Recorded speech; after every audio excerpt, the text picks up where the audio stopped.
আসসালামু আলাইকুম। আপনারা দেখতে পাচ্ছেন 40 ইঞ্চি একটি সিঙ্গার টিভি। তো টিভিটিতে মূলত স্মার্ট আপডেট বোর্ড লাগানো হয়েছে।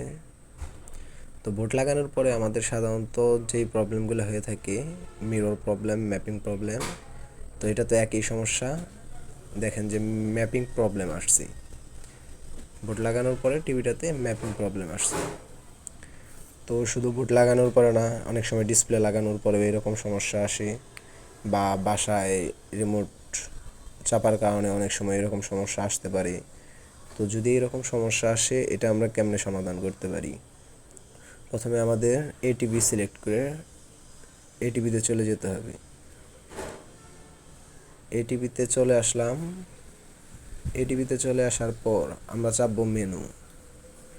মেনু চাপলে এরকম এই যে কিছু অপশন আসবে, পিকচার, সাউন্ড, এরকম কিছু অপশন আসবে। মেনু চাপার পরে আমরা কোড চাপবো 1147।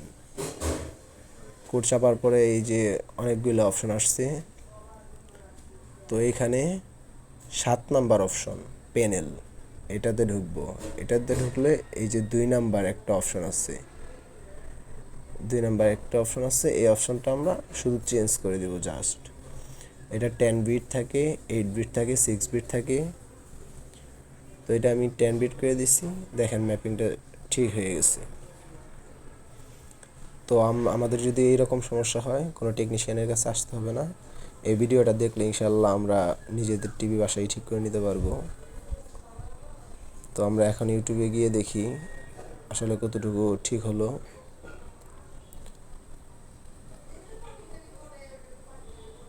জি, আলহামদুলিল্লাহ, মনে হচ্ছে ঠিক হয়ে গেছে।